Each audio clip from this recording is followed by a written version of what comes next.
کسی میت کو سرد خانے میں رکھوانا اس انتظار کی وجہ سے کہ کوئی قریبی شخص اس کا آئے گا اور وہ چہرہ دیکھے گا میت کا، اور اس کے بعد اس کی میت پر نماز جنازہ پڑھی جائے گی اور اس کے بعد اس کو دفنا دیا جائے گا، تو ایسا کرنا کیسا ہے؟ اس حوالے سے ہماری رہنمائی فرما دیجیے۔ میت کی اولاد ہو یا اس کا کوئی بھی قریبی رشتہ دار یا اہل محلہ میں سے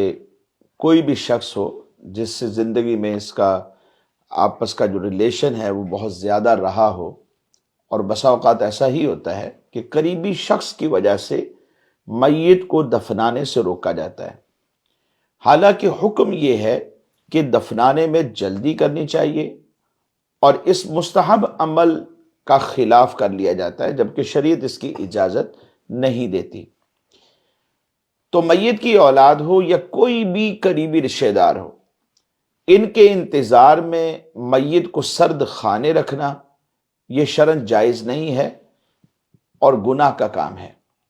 اس کی وجہ یہ ہے کہ احادیث کو اگر ہم دیکھتے ہیں تو نبی پاک صلی اللہ علیہ وسلم کی جو تعلیمات ہیں وہ روز روشن کی طرح واضح ہیں، اور اس حوالے سے بھی ہماری رہنمائی کی گئی ہے۔ مثال کے طور پہ ایک حدیث مبارک ہے کہ جیسے زندہ شخص کی ہڈی توڑنے سے اسے تکلیف ہوتی ہے، ایسے ہی مردہ کی ہڈی توڑنے سے اسے تکلیف پہنچتی ہے۔ تو شارحین حدیث نے اس حدیث مبارک کو لے کر کے یہ بات کی ہے کہ گویا یوں کہہ لے کہ میت کو اذیت دینے سے اسے پتہ چلتا ہے،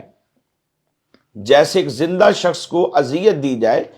تو اسے تکلیف پہنچتی ہے، بعین ہی اسی طرح ایک میت کو جب تکلیف دی جاتی ہے، اذیت پہنچائی جاتی ہے، تو اسے اس اذیت کا احساس بھی ہوتا ہے۔ مثال کے طور پہ اگر کہیں بہت زیادہ ٹھنڈک ہے، جیسے سرد خانہ ہی ہے، -ڈگری کے اوپر وہاں پر درجہ ہوتا ہے حرارت کا، سردی ہوتی ہے، یعنی اسے اتنا ٹھنڈا رکھا جاتا ہے کہ وہاں جو چیز رکھی جائے جم جائے۔ کیا ایک زندہ شخص، میں اور آپ میں سے کوئی